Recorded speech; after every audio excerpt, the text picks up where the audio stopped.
পাকিস্তানের রাজনীতিতে ফের বাড়ছে উত্তেজনা। পাক প্রধানমন্ত্রী শাহবাজ শরীফ সরকারের সামনে একসঙ্গে একাধিক চ্যালেঞ্জ। একদিকে জোটসঙ্গী পাকিস্তান পিপলস পার্টি বা পিপিপির সঙ্গে বাড়ছে দূরত্ব, অন্যদিকে বিরোধী দলগুলিও ধীরে ধীরে একজোট হওয়ার পথে এগোচ্ছে। এরই মধ্যে আরও একটি বড় বিতর্ক তৈরি হয়েছে প্রাক্তন প্রধানমন্ত্রী ইমরান খানের চিকিৎসা নিয়ে। সুপ্রিম কোর্টের নির্দেশের পরেও ইমরান খানকে সেই হাসপাতালে নিয়ে যাওয়া হয়নি যেখানে তাকে চিকিৎসার জন্য পাঠানোর নির্দেশ দেওয়া হয়েছিল। পরিবর্তে তাকে সরকারি হাসপাতালে নিয়ে গিয়ে কয়েক ঘন্টার মধ্যে আবারও জেলে ফেরত পাঠিয়ে দেওয়া হয়েছে। আর এই ঘটনাকে কেন্দ্র করে শাহবাজ শরীফ সরকারের বিরুদ্ধে আদালতের নির্দেশ অমান্য করার অভিযোগ সামনে এসেছে। সব মিলিয়ে পাকিস্তানের রাজনীতিতে এখন একাধিক দিক থেকে চাপ তৈরি হচ্ছে। সরকারকে একদিকে সামলাতে হচ্ছে বিরোধীদের, অন্যদিকে জোট সঙ্গীদের অসন্তোষ বাড়ছে। ফলে আগামী দিনে পাকিস্তানের রাজনৈতিক পরিস্থিতি আরও জটিল হতে পারে বলে মনে করা হচ্ছে। প্রথমেই আসা যাক ইমরান খানকে নিয়ে তৈরি হওয়া বিতর্কে। পাকিস্তানের প্রাক্তন প্রধানমন্ত্রী এবং পাকিস্তান তেহরিকে ইনসাফ বা পিটিআই এর নেতা ইমরান খান বর্তমানে জেলে রয়েছেন। তার শারীরিক অবস্থা, তার চিকিৎসা নিয়ে বেশ কিছুদিন ধরেই আলোচনা চলছে। এর মধ্যে গত 18ই আগস্ট পাকিস্তান সুপ্রিম কোর্ট একটি গুরুত্বপূর্ণ নির্দেশ দেয় এবং আদালত নির্দেশ দেয় যে ইমরান খানকে আদিয়ালা জেল থেকে বের করে ইসলামাবাদের শিফা ইন্টারন্যাশনাল হাসপাতালে নিয়ে যেতে হবে। সেখানে একটি বিশেষ মেডিকেল বোর্ড তার শারীরিক পরীক্ষা করবে, প্রয়োজন অনুযায়ী চিকিৎসার ব্যবস্থাও করবে। আদালতের নির্দেশ অনুযায়ী দুদিনের মধ্যেই তাকে হাসপাতালে নিয়ে যাওয়ার কথা ছিল, কিন্তু এরপরে বিষয়টি একটা নতুন মোড় নেয়। শাহবাজ শরীফের সরকার সুপ্রিম কোর্টে সেই নির্দেশ পুনর্বিবেচনার আবেদন করে। সরকারের পক্ষ থেকে বলা হয় ইমরান খানকে বেসরকারি হাসপাতালে না নিয়ে সরকারি হাসপাতালে পরীক্ষা করানো উচিত। সরকারের এই অবস্থানের পর থেকে বিষয়টি নিয়ে রাজনৈতিকভাবে বিতর্ক আরও বাড়তে থাকে। শেষ পর্যন্ত ইমরান খানকে আদিয়ালা জেল থেকে বের করা হয়, কিন্তু তাকে নিয়ে যাওয়া হয়নি শিফা ইন্টারন্যাশনাল হাসপাতালে। পরিবর্তে তাকে নিয়ে যাওয়া হয় ইসলামাবাদের সরকারি হাসপাতালে, Pakistan institute of medical sciences বা PIMS-এ। সেখানে তার বেশ কিছু মেডিকেল পরীক্ষা করা হয়। কিন্তু সবথেকে বড় বিষয় হলো হাসপাতালে নিয়ে যাওয়ার কয়েক ঘন্টার মধ্যেই ইমরান খানকে আবার জেলে ফিরিয়ে নিয়ে যাওয়া হয়েছে। আর এখানে তৈরি হচ্ছে নতুন রাজনৈতিক আর আইনি বিতর্ক। ইমরান খানের পরিবার এবং তার দল PTI এর অভিযোগ সরকার ইচ্ছাকৃতভাবে সুপ্রিম কোর্টের নির্দেশ মানেনি। তাদের দাবি আদালত স্পষ্টভাবে শিফা ইন্টারন্যাশনাল হাসপাতালে নিয়ে গিয়ে চিকিৎসার নির্দেশ দিয়েছিল, কিন্তু সরকার সেই নির্দেশ অনুসরণ করেনি। অন্যদিকে সরকারের বক্তব্য সম্পূর্ণ আলাদা। সরকারের পক্ষ থেকে নিরাপত্তার কারণ দেখানো হয়েছে, অর্থাৎ ইমরান খানকে শিফা হাসপাতালে নিয়ে গেলে নিরাপত্তা সংক্রান্ত সমস্যা তৈরি হতে পারে। এই কারণেই তাকে সরকারি হাসপাতালে নিয়ে যাওয়া হয়েছে বলে সরকারের যুক্তি। এখন প্রশ্ন হলো এই ঘটনা কি আদালত পর্যন্ত গড়াতে পারে? যদি সুপ্রিম কোর্ট মনে করে যে সরকারের পক্ষ থেকে আদালতের নির্দেশ ইচ্ছাকৃতভাবে মানা হয়নি, তাহলে হয়তো বিষয়টি অনেকটা গুরুতর হতে পারে। সরকারের বিরুদ্ধে আদালত অবমাননার প্রক্রিয়া শুরু হওয়ার সম্ভাবনা এক্ষেত্রে তৈরি হতে পারে।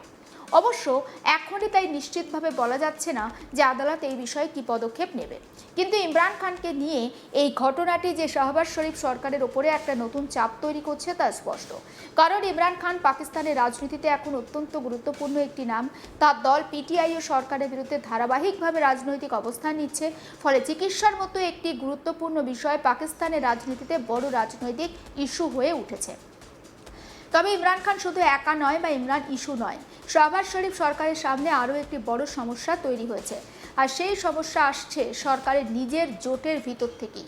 শাহবাজ শরীফের নেতৃত্বাধীন পাকিস্তান মুসলিম লীগ নওয়াজ বা PMLN এর গুরুত্বপূর্ণ জোটসঙ্গী হল পাকিস্তান পিপলস পার্টি অর্থাৎ PPP। এই PPPর সঙ্গে সরকারের সম্পর্ক এখন আগের তুলনায় অনেকটাই টানাপোড়েনের মধ্যে রয়েছে। PPPর চেয়ারম্যান বিলওয়াল ভুট্টো জরদারি প্রকাশ্যেই সরকারের বিরুদ্ধে নিজেদের অসন্তোষের কথা জানিয়েছেন। বিলওয়াল জানিয়েছেন তাদের দলের অভিযোগ এবং সমস্যাগুলোর সমাধান না হওয়া পর্যন্ত সংসদের উচ্চকক্ষ সেনেটে এবং ন্যাশনাল অ্যাসেম্বলিতে সরকারের কোনো আইন পাশের প্রস্তাবে তারা সমর্থন দেবেন না। এই অবস্থান আবার সরকারের জন্য যথেষ্ট গুরুত্বপূর্ণ, কারণ PPP এখনও সরকারের অন্যতম গুরুত্বপূর্ণ সহযোগী। তাই এই জোটে বড় ধরনের ফাটল তৈরি হলে সংসদের সরকারের সংখ্যার হিসাবও তার প্রভাব পড়তে পারে। PPP এবং PMLN এর মধ্যে দূরত্বের অন্যতম বড় কারণ হয়ে উঠেছে সাম্প্রতিক কাশ্মীর নির্বাচন। পিপিপির অভিযোগ, এই নির্বাচনে অনিয়ম হয়েছে। শুধু অনিয়ম নয়, ভোটের ফলাফলের পিছনে যোগসাজশের অভিযোগও তুলেছে দলটি। পিপিপি জানিয়েছে তারা এই নির্বাচনের ফলাফলকে আইনি পথে চ্যালেঞ্জ করবে। এই অভিযোগকে কেন্দ্র করে দুই জোটসঙ্গীর মধ্যে সম্পর্ক আরও খারাপ হয়েছে। বলওয়াল ভুট্টো জারদারি বিরোধী দলগুলোর সঙ্গে যোগাযোগ শুরু করেছেন। সংসদীয় বিভিন্ন বিষয়ে বিরোধীদের সঙ্গে আলোচনা করছেন তিনি। এমনকি বর্তমান পরিস্থিতিতে পিএমএলএন-এর সঙ্গে একটি প্রকৃত জোট সম্ভব নয় বলেও মন্তব্য করেছেন বলওয়াল ভুট্টো। আর তার এই মন্তব্য পাকিস্তানের রাজনৈতিক মহলে যথেষ্ট গুরুত্বপূর্ণ বলে মনে করা হচ্ছে। কারণ এর অর্থ হচ্ছে পিপিপি এখন শুধু সরকারের উপর চাপ তৈরি করছে না, একই সঙ্গে বিরোধীদের সঙ্গেও নিজেদের যোগাযোগ তারা বাড়াচ্ছে।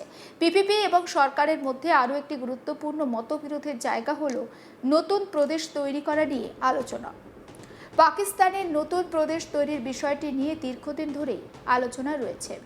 এই বিষয়ে বিলওয়ালের বক্তব্য হলো, নতুন প্রদেশ তৈরি করতে হলে রাজনৈতিক ঐক্যমত্যের প্রয়োজন। অর্থাৎ কোনো একটি দল নিজেদের মতো করে সিদ্ধান্ত নিয়ে নতুন প্রদেশ তৈরির উদ্যোগ তারা যে নিলে সেটা কিন্তু হবে না। এর জন্য বৃহত্তর রাজনৈতিক সমর্থন, বিভিন্ন পক্ষের মধ্যে ঐক্যমত্যেরও প্রয়োজন। এই ইস্যুতে পিপিপি সতর্ক অবস্থান নিয়েছে। ফলে কাশ্মীর নির্বাচন থেকে শুরু করে নতুন প্রদেশ, একাধিক ইস্যুতে পিএমএলএন এবং পিপিপির মধ্যে দূরত্ব বাড়ছে। এখন সবথেকে বড় প্রশ্ন, পিপিপি যদি শাহবাজ শরীফ সরকারের ওপর থেকে সমর্থন কমিয়ে দেয় তাহলে কি হবে? পাকিস্তানের সংসদীয় রাজনীতিতে এর বড় প্রভাব পড়তে পারে। কারণ পিএমএলএন-এর নেতৃত্বাধীন সরকারের জন্য পিপিপির সমর্থন গুরুত্বপূর্ণ।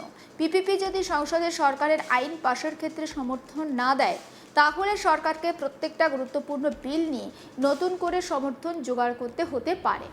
আজ যদি পিপিপি এবং পিএমএলএন-এর মধ্যে দূরত্ব আরও বাড়ে তাহলে পাকিস্তানের রাজনৈতিক সমীকরণও বদলে যেতে পারে। এই পরিস্থিতিতে বিরোধী দলগুলির গুরুত্ব বাড়তে পারে।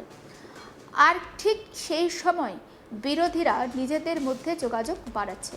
সরকারের ওপর চাপ শুধু জোটের ভিতরে থেকেই আসছে না, বিরোধী দলগুলিও নিজেদের মধ্যে একটি যৌথ রাজনৈতিক মঞ্চ তৈরির চেষ্টা করছে। জামায়াতে উলেমায়ে ইসলাম বা JUIF প্রধান মাওলানা ফজলুর রহমান সম্প্রতি জানিয়েছেন, বিরোধী দলগুলো নীতিগতভাবে একটি যৌথ ফ্রন্ট তৈরি করতে রাজি হয়েছে। বিভিন্ন বিরোধী নেতার সঙ্গে আলোচনা করেই এই সিদ্ধান্ত নেওয়া হয়েছে। এই আলোচনায় ছিলেন ন্যাশনাল অ্যাসেম্বলির বিরোধী দলনেতা মাহমুদ খান আচাকজাই এবং সিনেটের বিরোধী দলনেতা আল্লামা রাজা নাসির আব্বাস এবং আরও বেশ কিছু বিরোধী নেতা। তাদের লক্ষ্য হলো সংসদের ভিতরে নিজেদের রাজনৈতিক কৌশল আরও সমন্বিত করা। অর্থাৎ কোনো একটি বিষয়ে সরকারকে চাপে ফেলতে হলে বিরোধী দলগুলো আলাদা আলাদাভাবে না গিয়ে একসঙ্গে অবস্থান নেওয়ার চেষ্টা করবে। এখনই বলা না গেলেও পাকিস্তানের বিরোধী রাজনীতিতে যে নতুন করে সমন্বয় তৈরি হচ্ছে তা স্পষ্ট। বিরোধী দলগুলোর মধ্যে আরও আলোচনা হবে কিভাবে এই যৌথ ফ্রন্ট কাজ করবে, কোন কোন বিষয়ে একসঙ্গে আন্দোলন বা সংসদীয় কৌশল নেওয়া হবে, এমন নিয়েও কিন্তু আলোচনা চলবে। এর ফলে শাহবাজ শরীফ সরকারের সামনে রাজনৈতিক চাপ আরও বাড়তে পারে। একদিকে পিপিপির অসন্তোষ, অন্যদিকে ইমরান খানকে নিয়ে আইনি আর রাজনৈতিক বিতর্ক, তার উপর বিরোধীদের সম্ভাব্য ঐক্য, সব মিলিয়ে পাকিস্তানের রাজনীতি এখন যথেষ্ট অস্থির।